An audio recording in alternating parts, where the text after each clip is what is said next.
that's the scariest thing when I think of where society's going, just how common New Age is and OnlyFans and everything like that. Like in reality, everybody just wants freedom. Like they don't want that's where society's going. They don't want a 9-to-5. They want to do what they want. And unfortunately, OnlyFans makes that seem possible. Yeah. But I mean, you're never actually free. You cannot do that and it not take a toll on you mentally.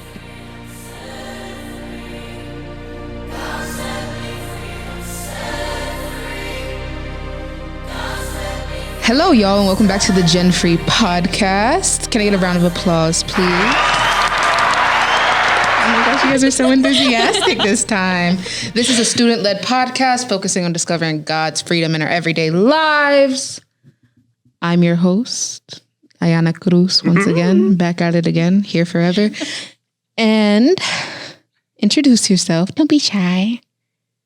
Don't be shy. No need to be shy. I just let you keep going. The whole 40 minutes is an ASMR. Don't be shy. Oh my God. Go. I am the co-host of the Gen Free podcast, Sawyer Robertson, and I'm still here doing this. So. Yay! Yeah. Thank the Lord. I appreciate it.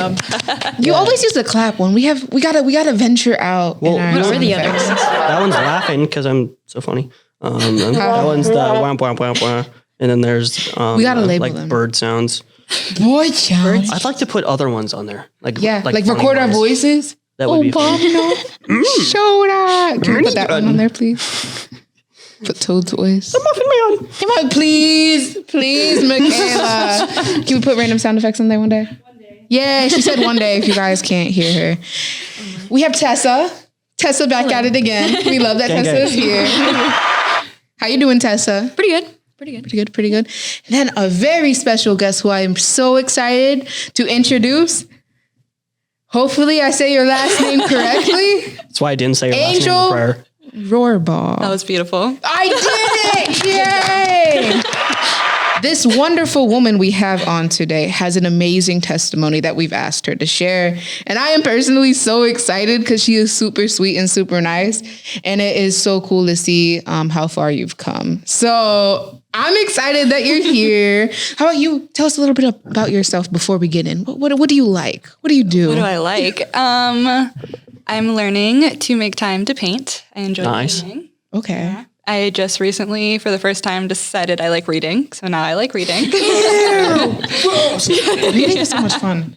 I read manga. That's all I read. Besides the Bible. That explains you look like you read manga.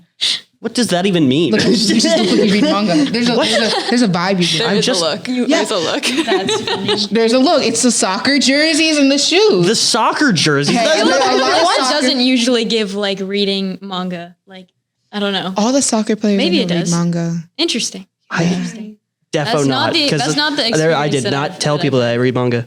Well, Up until a few years ago, you made fun of for watching anime and reading manga. That's true. that is true. Yeah. But not anymore. Yep, Yay, but you we're do have a mainstream now, baby. Mainstream now. We're mainstream, baby. So you like reading. What have you been reading lately? Nonfiction Christian. I'm not good with names. So the Lord of the Rings. I actually, I love that movie now. Except for the last scene, squeamish. So that wasn't very good for me. Yeah. But the If I Run series is my favorite series. If I Run. Yeah. What's that about? It's about a girl that's like falsely accused for murder. And it's like her finding her way to Jesus through this guy that's like trying to track her down and prove that she's guilty and then finds out she's innocent. It's amazing. Wow. Yeah. It's a 3-book series and it's really, really good. Nice. That's intense. I don't usually read, but that sounds good. really good. You don't read. I don't. I get the vibe that you. No, I don't. do. I feel like if I found something that I liked, I would, but I just never got into it. That's how it was for me. I would never read until I found something that I liked. Yeah. So No. Never have. No. Like I feel like. Maybe I'm just picky. Like, let me think of a genre. I feel like you would read like books on botany and books on like true crime. like just there's like how-to books. How-to books. How-to books? Yeah, like no, like I feel like I feel like you would read the cookbook. Yeah, you would, and like, but you would do something with it. But I feel like you read that type of like how to. This is how you do. Here's an instructional guide. Art book. I'll have to think about that. You definitely look like you read manga. Like you straight up look like you read manga, and then you read like some of the Bible. The Bible. Okay, I'm talking. The only things I read. Well, we're talking just like like other books in general, right? I feel like you read like Percy Jackson. Defo not. I hate Percy Jackson. Well, like books like that, like science fiction, mythical. He looks like the type though. I feel like he loved the Magic Tree House when he was like a little kid. Oh my gosh. I feel like you tore up those books. That was my sister. How about the Survive series? I see you like I Survived. What did you read? Nothing. I told you I didn't like to read. If you did, that's the vibe you give off. Like I feel like you read I feel like his favorite one was like I Survived the Mount Helena explosion. No, I remember when I was a kid, like going to the book fair, I would like look at the books, and then like if I remember specifically in 3rd grade getting a book, and the only reason I wanted it was because it had a fake worm in it. And it was fun, and you could stretch it and like shoot it at things. Oh, you were one of that was the were you reason the I kid bought who it. went to the book fair and got everything but a book? Well, my mom told me to get books, and then I did. Oh, Trina. But I also got something else. I love Trina. I hear her voice in the back of my head telling you to get a book. I don't know about that one. I love your mom. I also love my mom. But I love her. She's my mother. Okay, and I love your mom too. She's awesome. then you. What would you read? How's your mom? No, I'm kidding. How is your mom? Who is your mom? Tell me your identity. What would you read? Identity I theft feel is not a like joke, Jim. it's a mix between like books, like factual books on science, and then I feel like you enjoy a romance novel that's not too romantic. Like that's like romantic, but not like over the top. Yeah. Yeah, you give that vibe. Yeah, I could get into that one. I don't know. I don't know how I feel about trusting your vibe all the time. Like I know, the vibes that but you like say this people give off. is what I see. Like this is what like maybe if you did enjoy reading, I'll get you a few Magic Tree House books No. and we can try it out. I'm not gonna read them. I got You hear that? cookbook and how-to books. So Yeah, you give the vibe. And he gives the manga vibe. yeah. I think I give the manga vibe because I told you I read manga. No, but you just look like it. Like even before I knew. Interesting. I don't know The about that. Prime bottle, the What? jersey. This doesn't say you read No. manga. You don't understand. I know enough I know anime. I don't boys. understand. Anyways. I know I Anyways, don't understand. Oh, hello, we're back. I'll explain to you later. Let's just jump right in. Angel. you want to break from the ads? Oh my gosh. we like now for a moment from our sponsors, and then we just like leave Their it. videos are fine. You know who is our sponsor? Well, not really. Good News Good Granola. News Granola. Good News Granola. We need the little. We don't. Mia's not here today, but I don't let's. have one. Mia is one of the interns, as we've explained. She has great granola, y'all. Go And buy it. It's at goodnewsgranola.com or something, right? I've Yeah, got goodnewsgranola.com. Please buy it. It is really good. So many good ones. It's all natural. She does terrific. Buy it. Thank you. There we go. I've got good news for you guys. We're gonna make a deal with, with a 15% off code. I don't think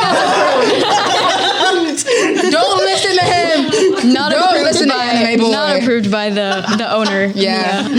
I'll text her. No. No, right now.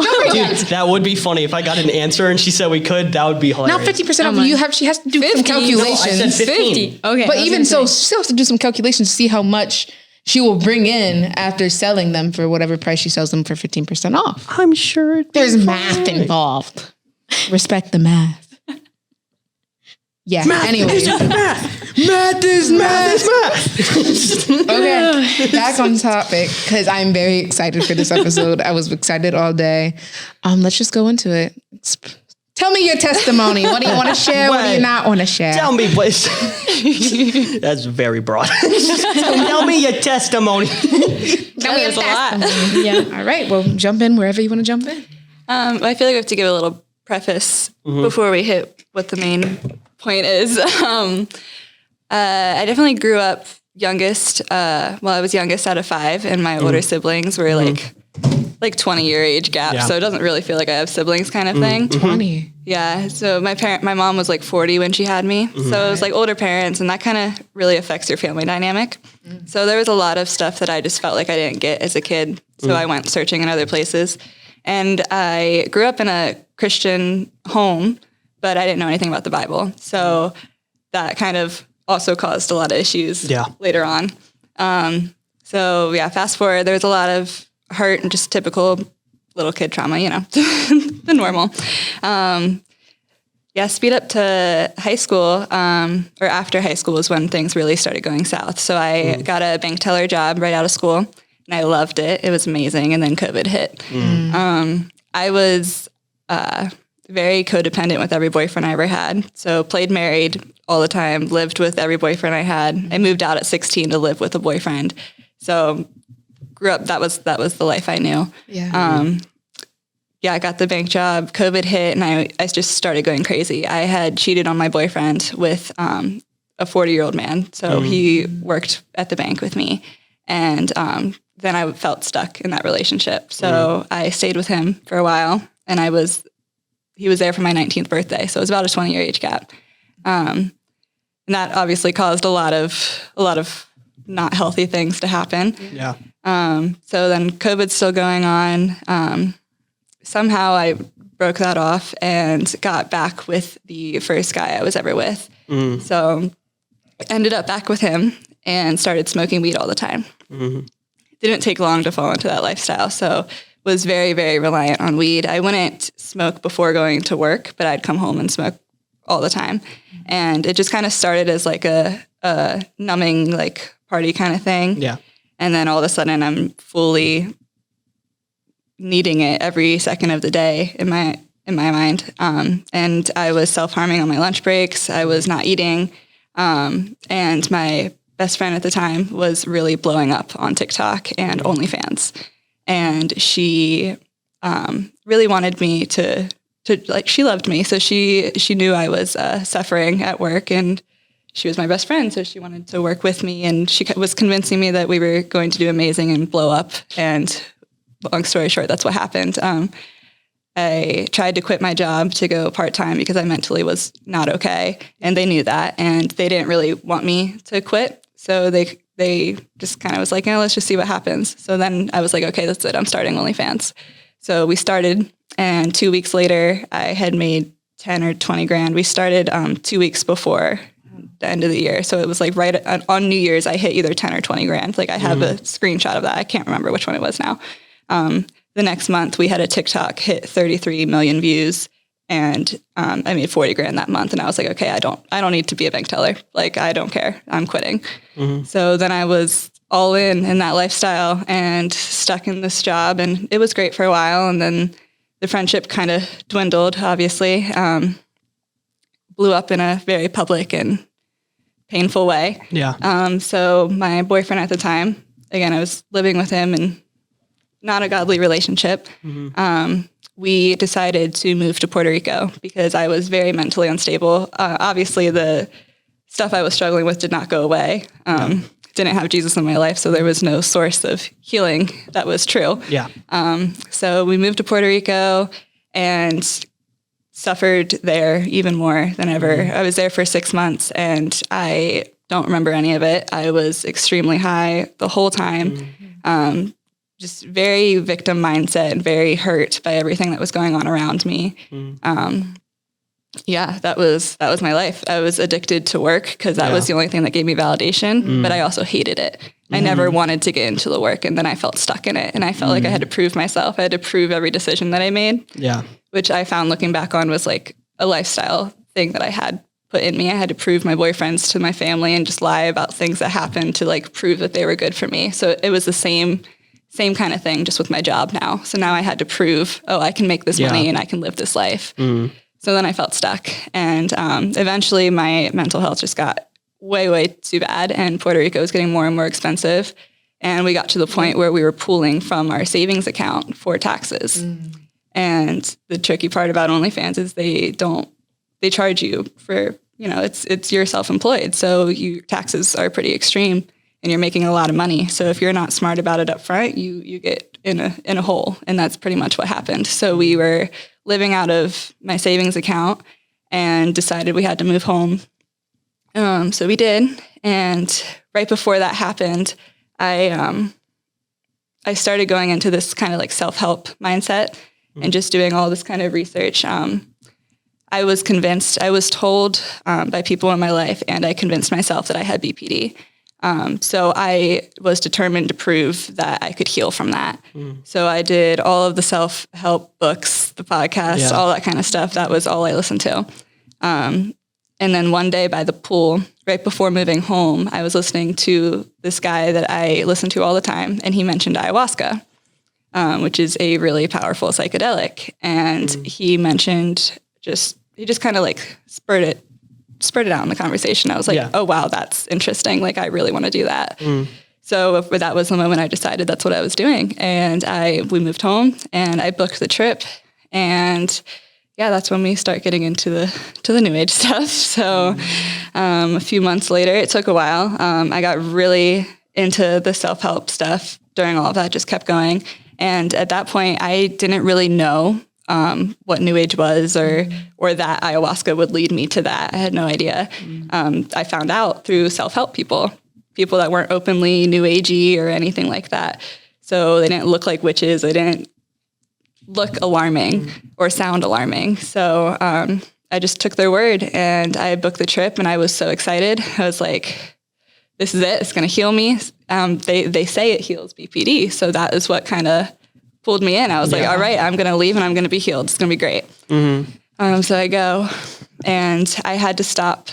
You have to stop smoking and drinking and doing everything for like a month before. So that on its own caused a lot of issues for me, just because I was so caught up, and that was my coping mechanism. So then I really started to realize, wow, I feel crazy. Like, this is not okay. Like, I need this. So I went, and I was there for a week, and a lot of crazy things happened. I'm sure some of them will come up in conversation later, but long story short, I was there for a week, and I come home, and by the end of it, I'm full-blown new age, and you just blink your eye and you're in it.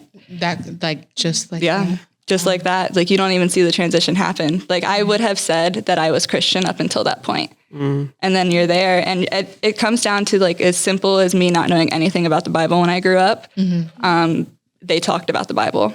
You watch a documentary before going to the place that I went, and they said that the manna in the Bible were magic mushrooms, and that Jesus and the disciples were tripping on them. And every time they drank wine or had a meal together, that they would they had a PowerPoint. Yeah, pretty much. Wow. Yeah. Wow. And they had all of this evidence, and they twisted Joel Osteen. They twisted something he said in the documentary. I remember Joel Osteen. I know that's random. I just remember that guy existed. Yeah. Wow. Yeah. And it's crazy because some of the things that stood out to me after I got saved, and even like before I even knew that it was bad, I thought it stood out. Those people from all over the world, and not every place that you go to do this is like really expensive, but I went to one of the most expensive places. So it was like 10 grand for 1 week. And so all of these people there, I was probably the one that had the least amount of money compared to everybody around me.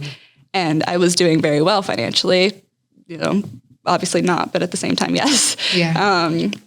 So it was weird because the first meal we had together, I was sitting at a table with people from like 7 different countries.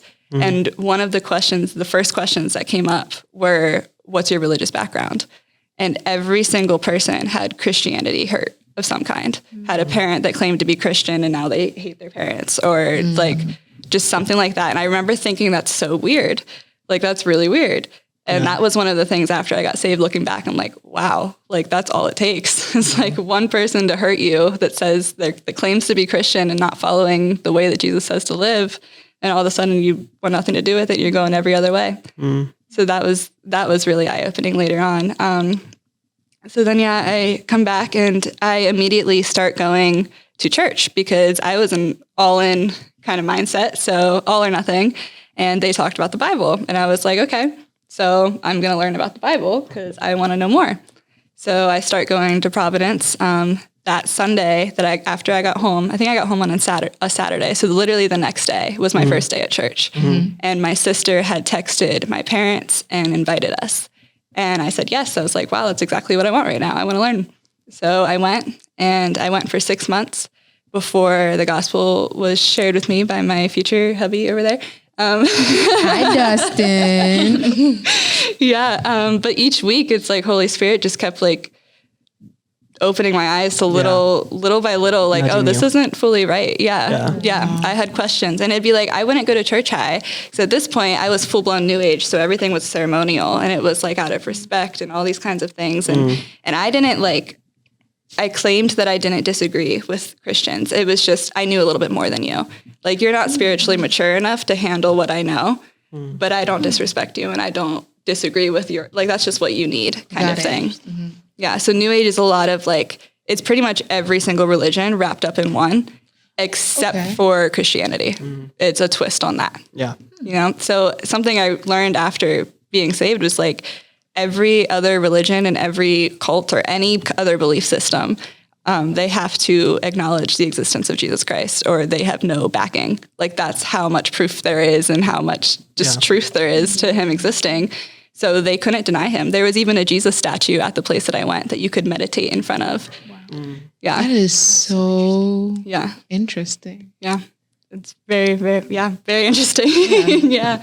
I think what really started causing questions for me was the week before I got saved, I went to VBS, and I actually met Will and his family. They were the first people that I met in the church that I actually had a conversation with. Yeah. Aww. Yeah. And that it started a whole thing. They were the first like godly family that I saw. So it was just a whole week of like seeing how they reacted with each other and just the conversations they had. And I was like, I have never seen anything like this. Like, this is really weird. Is that like actually what a family looks like? Like, what? So it just sparked a lot of like curiosity in me, I guess. And then the last day, one of the little girls, so I was in the 5th and 6th grade group with them, and one of the little girls prayed a prayer, and she was like, somebody in this room feels like we're not a family. And God, I just pray that you open their heart and help them feel like we're a family. A 6th grader? Yeah, 5th or 6th grader, yeah. Wow. And that was the moment that that was the first time I know that I felt Holy Spirit in that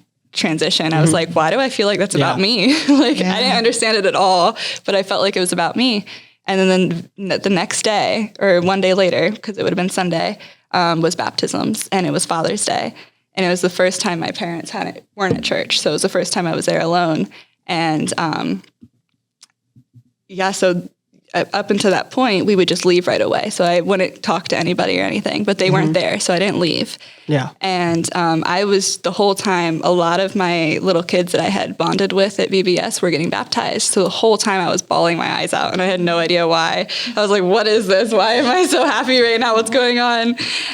Didn't even understand what the baptism was. And then Dustin comes over to me, and he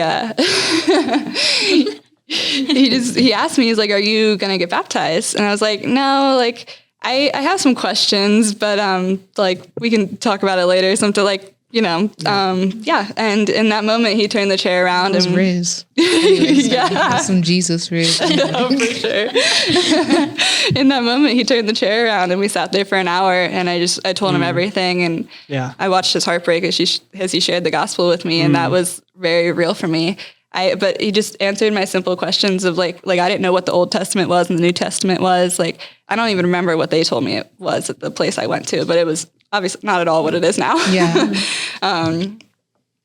So that was that in broad detail. Yay! Like, I'm just processing the information. That's all I could respond with, because it's just interesting how Christianity can be twisted in such a way. That's what, like, I didn't even think, like, with my very small-minded concept of New Age, I never even thought that they combined those elements and kind of perverted it to use it as evidence. But then when you talked about, like, almost every religion has to have a backing of Christianity, and I'm thinking about it, it really does. Yeah, and then they twist it. Yeah. Yeah, and it just reminds me, I was reading Romans 8, and it was talking about a lot of things, but what I noticed, it was talking about people who are of the flesh, who are still living in their sinful nature, do everything to, how do they put it? Can you pull it up? Can I open it? They like do I just thought about it now, and now it's kind of making sense and why. Oh, I opened right to Romans 2. Yay! I don't have to do much searching. This is fantastic. Where's 8? Okay. Sorry. Give me a second. Give me a second. I'm a little slow. Ugh. While you're looking, I can share something. Share something. So that just reminded me when you were talking about like how everything was kind of twisted, like even in like biblical history, like going way back, like even in the garden, like when the enemy tempts like Adam and Eve, like it's not always like just flat out like lies. Like he tries to twist the truths just to make it like even like a little bit more believable. And I feel like that's definitely like kind of where that comes from. And there's like just so many instances in the Bible where just truths are twisted. And I think that's very evident in our lives today. Like, I mean, that verse alone is like very convicting to anybody in New Age, because that's literally what they tell you. Like the knowledge of good and evil, like the whole belief system behind New Age is learning that the darkness is actually good and it's actually meant for you. So it's knowing that the good and the bad were meant to coexist, and they make the world what it is and your life what it is and all. Yeah. That's very interesting. Yeah, it's and to like what you were saying, Tessa, it's like how he twists is like God says if you eat of that fruit, then you will surely die. And then the enemy comes along, and he's like, you won't die. You're not gonna die. Oh, like the meme was like, but if we eat it, we'll surely die. No, you're not gonna die. What are you talking about? Did I send that to you? I don't know. Maybe. Send it to someone. I sent it to Chris. I sent a lot of things to you. But if we eat it, surely we'll die. No. Sorry. It was totally off topic. But continue. No, it makes sense. I'm done. No, because I found the verse. So it's Romans 8, verse 5, and I'm going to just bring it till 8. It's kind of like a mini paragraph. And it says, I gotta hit the angle correctly. Get situated. Yeah, because I'm dumb and need to follow along. Those who live according to the flesh have their mind set on what the flesh desires. But those who live in accordance with the Spirit have their mind set on what the Spirit desires. The mind governed by the flesh is death, but the mind governed by the Spirit is life and peace. And this is what always got me, because I was just reading this. The mind governed by flesh is hostile towards God. It does not submit to God's law, nor can it do so. And what was just fascinating I ended at 7, but what was always fascinating, because I was reading it this week when I was praying about just this whole thing today, and God took me there. And I was like, you're right. How do we expect non-Christians to have our principles, but also naturally people who aren't in Christ are going to be in opposition towards our God, like automatically. So then when you brought up that point in which there was already opposition, they were trying to convince you the manna and the mushroom and like even the meditating to Jesus at that, was it like a retreat? Like, is that this best? I'm trying to think of a word for it. So retreat, it's like, it just like brought that verse back to me. And I'm like, oh wow, it's so interesting how in order for all other faiths to have a stance, it has to go back to some sort of vision of Christ or the Bible that this religion has. Yeah. And it's just all pieced together. And I had to I was like, whoa, exactly. Exactly. Yeah. That's all I had to say about that. But that's awesome. Yeah. It fits in like a puzzle. It fits in like a puzzle. I was like, oh God, like that makes sense. Yeah. No. Anyways. Do y'all have questions? Because I got another question I've been meaning to ask, but I'm opening the floor before I ask this question. Well, I mean, I thought I should ask because like personally, I don't know much about New Age, and I'm not particularly aware of all that it is and what they believe. So I just wanted to ask for like a base knowledge, not only just for me, but for like people who don't know it as well. I wanted to ask for like if you had to sum it up, how would you sum up what New Age is? Yeah. Yeah, you could do that in so many different ways. It's very broad. But yeah, basically a combination of every religion. They believe that Jesus is the enlightened one, like the one who reached Christ consciousness. So it's basically the belief that everything goes together in one. So like our consciousness, it's like we're all tapped into this universal consciousness. And your goal is to keep living lives to reach enlightenment. So you die, you come back again as something like a different. Buddhist Comes from all of them above. So yeah, the whole belief system that like darkness is actually your friend and like it helps you grow and reach enlightenment and all this stuff. Like ayahuasca on its own, it's like you're living in complete demon oppression. Like that's what it is. It's torture, pretty much. Yeah. So it's just learning to be comforted by darkness. That's fully how I would put it into words. Yeah. Was ayahuasca the drug or the retreat? The drug. They would call it a plant medicine. But yeah. What was in it that it could unleash so many? It's DMT. doors? DMT. Okay. So it's DMT. I don't know all the science behind it. They have a scientist at the retreat that explains the whole thing. Yeah, but everybody basically had their own version of believing what it is. Like that's the weirdest part. It's basically like you can have your own truth. Like you hear that a lot in society, and that's truth. New Age. Yeah. Wow. Yeah. That's crazy. So every person at the retreat had their own definition of what this thing. Yeah, I mean, there's like a few different ones, but yeah, not everybody had to be on the same page. Like the scientist himself didn't believe it was spiritual. He was like, it's this science thing. And then the shamans obviously believe it's like this spiritual thing. And yeah, it just depends on who you are. That just brings a whole nother like play in the conversation. Do you think stuff like that can open doors to 100%. Oh, wow. Okay. Oh my gosh, yes. The amount of things that Jesus had to heal in my life after being saved, like there was just a lot of doors I had opened that I didn't understand before. Wow. Yeah. So like even looking back now, it's like I hardly even believe everything that happened. Like everything that he's pulled me out of, it's pretty crazy. Yeah. You got more questions? I do have a question, but I'm gonna wait till like after you ask another one because I feel like you sure? Like yeah, you feel? Okay. You look beautiful today. This sounds random. Thank but you. I appreciate it. Shush. But you do look good today. Man, so I look good. I feel. if I was looking at Tessa, I was like, oh, okay. Yeah. So my question, it goes kind of along what we were just talking about, but in two different elements. Do you believe?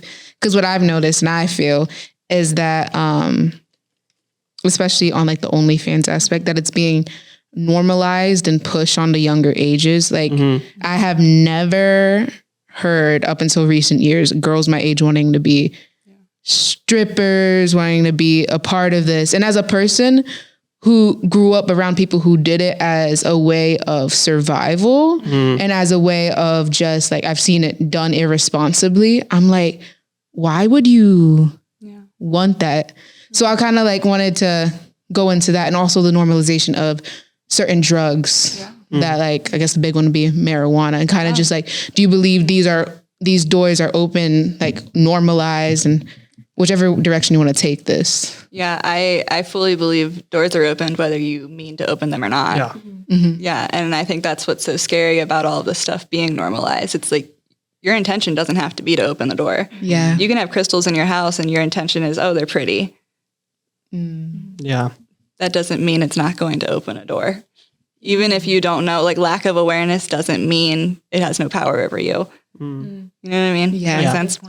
Yeah. So that's the scariest thing when I think of where society is going, just how common New Age is and OnlyFans and everything like that. Like in reality, everybody just wants freedom. Like they don't want that's where society is going. They don't want a 9 to 5. They want to do what they want. And unfortunately, OnlyFans makes that seem possible. Yeah.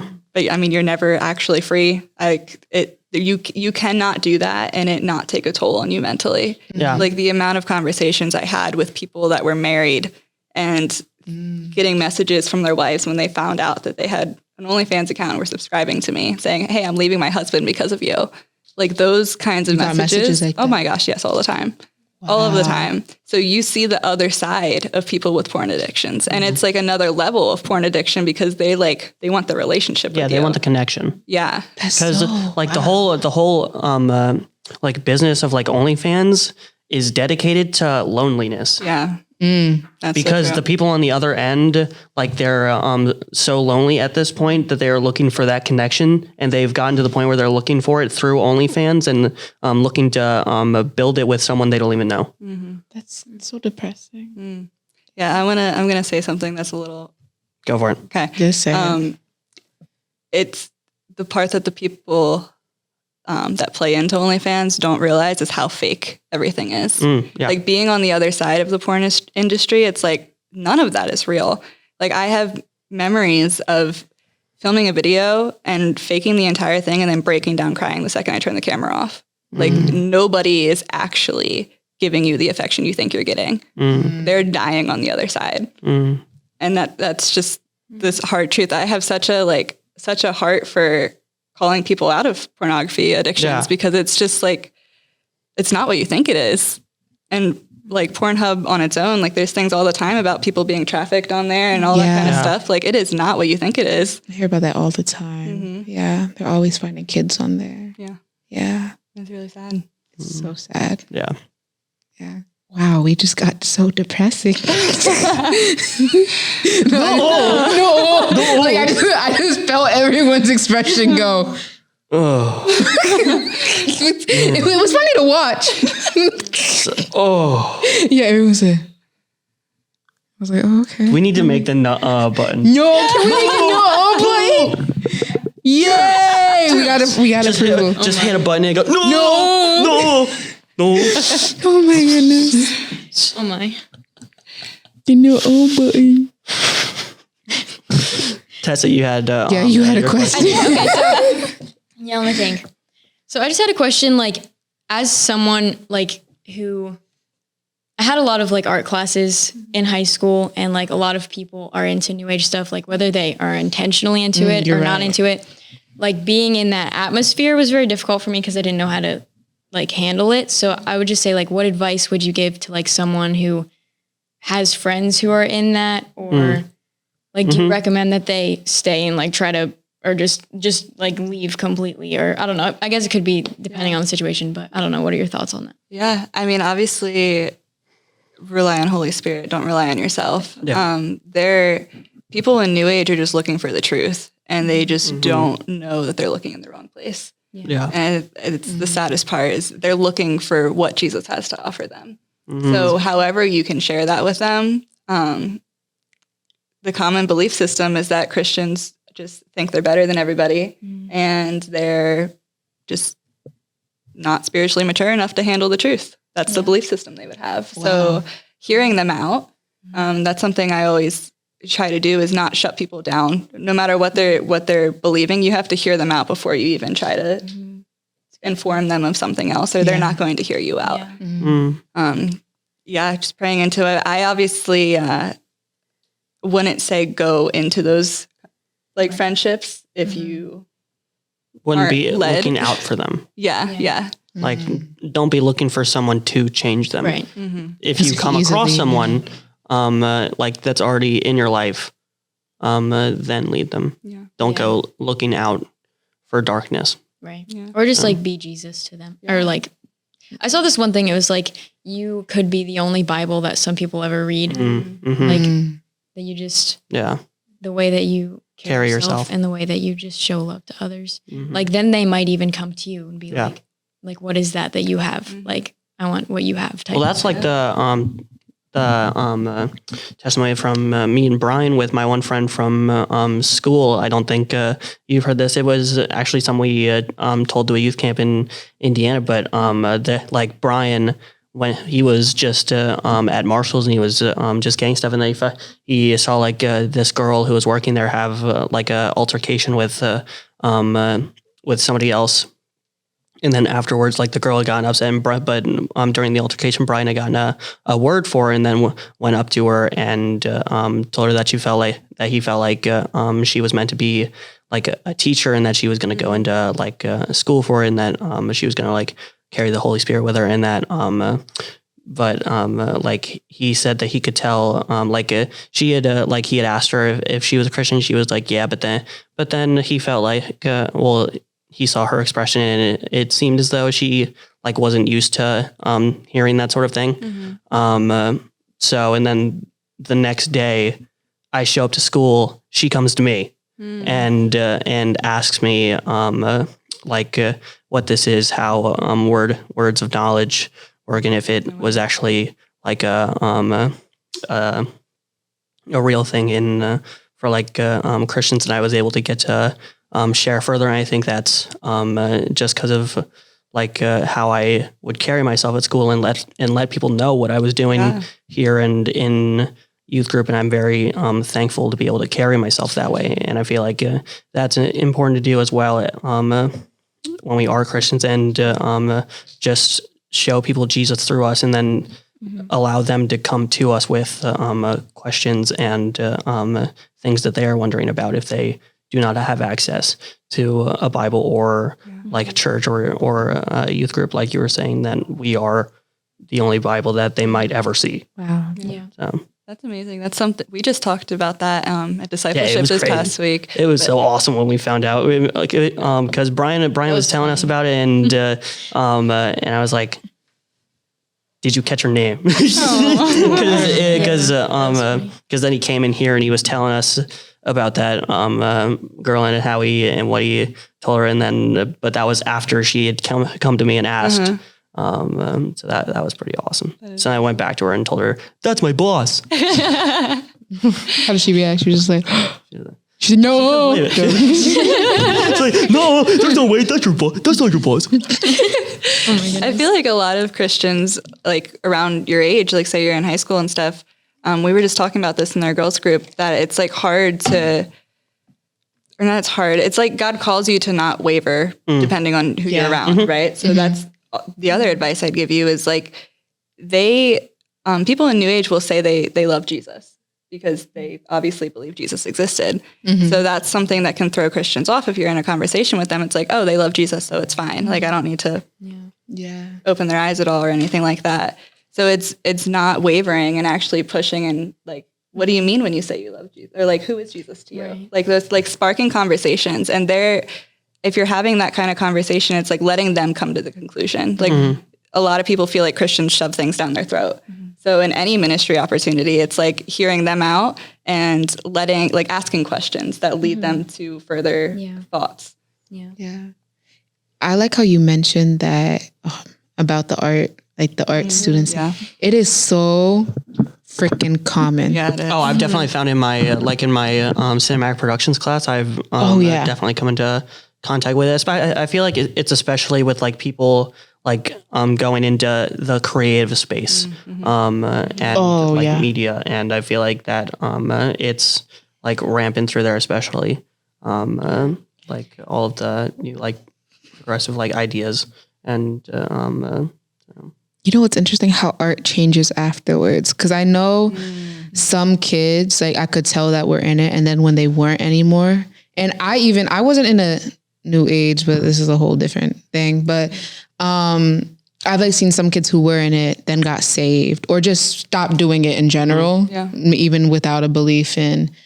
And their art styles completely changed. I don't know. Mine did. Yeah, yours did too when you were out of like what? Oh yeah, when I was sad, I drew sad art. Yeah. So, but now I draw anime characters and Spider-Man. I mean, I wonder who doesn't like Spider-Man. Yeah, I wonder if like the thing that would bring creatives into it more is like the fact that there's like visually pleasing things that are associated with it that they don't realize are opening doors. Like things like crystals, things like different artwork that would, I don't know, like open doors into that type of thing. I wonder if that's why. And also getting into your creative space. Like I remember when I used to get in my creative space, when I was in a dark place, noise canceling headphones, I dim all the lights in my room. But also now I realize it's from the influence. Like my biological father was a santero, like he was involved in all that. So like I had a visual like appeal to darker spaces, candlelight. And I think some kids when they open doors like to, because like when I grew up, like if I went to his house, it was dim, everything was candlelight. There were just certain things. I wonder for kids who like created those art pieces, if like, because they either grew up with those visuals or they find those visuals appealing and then you could see it incorporate alongside with their art. Yeah. And it's just, I think it was just an interesting point.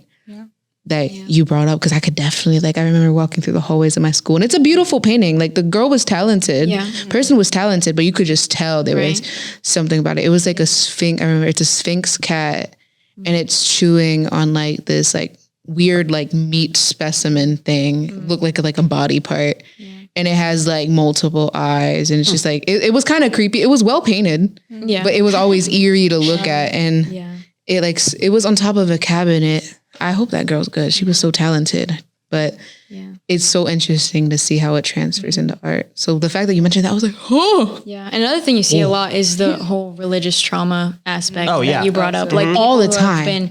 They'll say It's like, hurt oh, people. they've been hurt by like the church. They've been hurt by the church, but they've never actually had the relationship that like with Jesus, that they can actually find the truth in that way. Cause it's interesting to see like how you mentioned, they'll say they love Jesus, but they've like might have been hurt by the church in the past or something. And then it's like this new truth that's like this weird twisted version of like who Jesus is.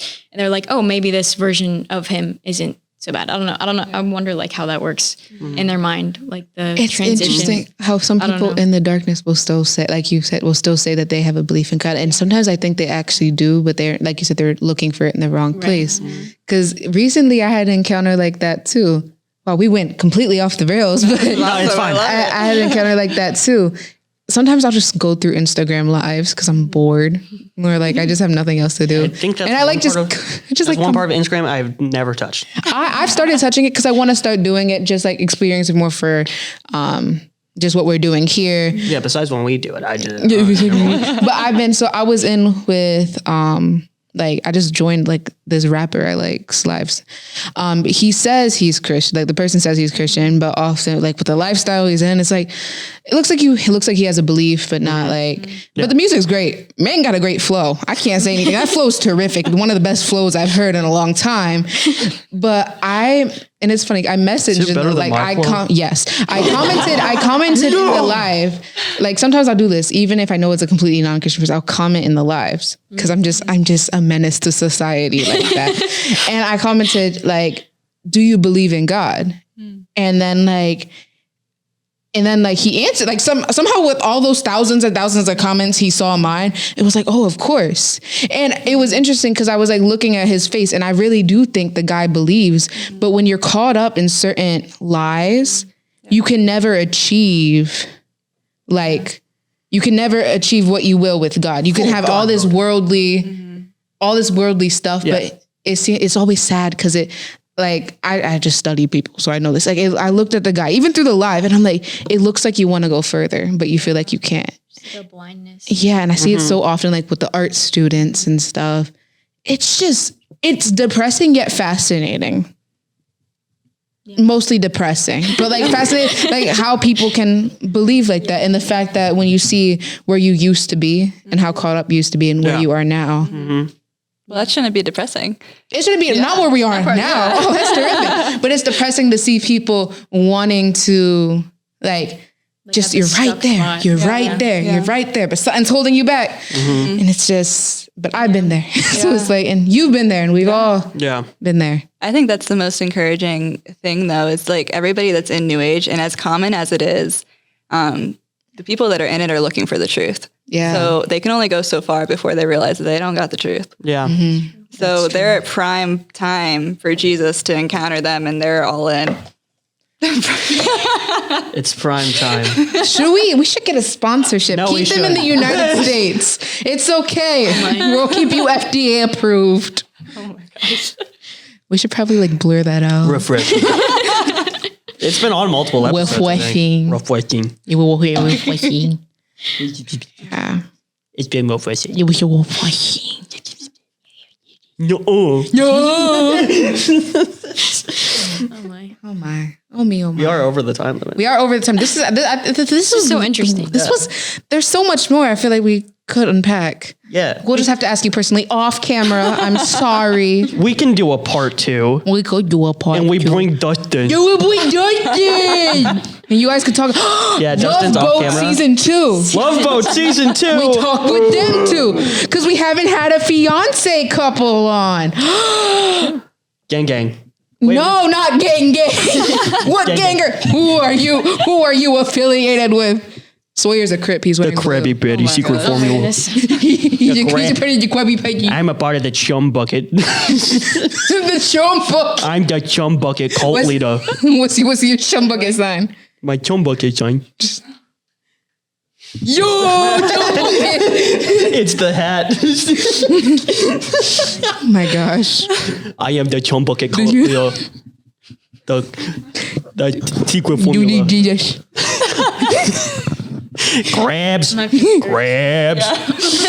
Crabs. Give me the formula, crabs. Crabs. Read me something from the Bible first. Then we'll talk about handing over the Krabby Patty formula. Anyways, 49 minutes. It's been a terrific 49 minutes. I just want to thank you again for coming on. I've really enjoyed what you had to say. And I'm just happy you could come on because I like seeing you. I like seeing you too. Yeah. So, Finland. Should we have someone pray? yeah. Well, he said Finland. I don't understand. I want you to pray, Angel. I feel like no one understands my references. It's okay. Finland. All right. Ready? Dear God, I just thank you for this opportunity to have conversation and to just put out what you've done in my life and what you've done in other people's lives, just out in the air for others to hear and for you to speak through other people's voice and through others' testimonies. God, you call us to share our testimonies, and I just thank you for the opportunity to do that. I thank you for Faith Like Birds and for these amazing, amazing kids right here and for all that they are doing. And God, I just pray that you bless them in everything that they do in the future and everything else that this podcast puts out. Mm-hmm. God, I just thank you for connecting us, and I thank you that you are the truth and that you are the only way and the only truth that truly is true. God, I just thank you for opening eyes, and I just pray that you do that throughout this testimony and throughout all of the ones that are to come. God, I just pray that you reach the person listening on the other side, and God, you just spark curiosity and you hold their hand as they go through the path of just journeying and exploring with you and learning who you truly are. God, I just pray against any past church hurt and past trauma that has been enforced in people's lives from people who claim to be walking with you. God, I just pray that you open their eyes and that you show them that's not your heart for them, that you don't hurt and you don't want them to hurt, but you hurt with them in their hurting. And God, I just pray for new revelation of who you truly are for us and for everyone on the other side of this podcast, God. And I thank you for all that you're doing and all that you've done in my life. And in Jesus' name, amen. Amen. Amen. Audience, Jeff. YouTube, Apple Podcasts, Spotify, on MySpace. Facebook, Instagram, TikTok. I got them all correct this time. Whatever has at Faith Like Birds, just follow. If you haven't already, it'd be weird if you're still listening from the beginning and haven't. Love you all. Thank you, Angel. Thank you all. Good night. What?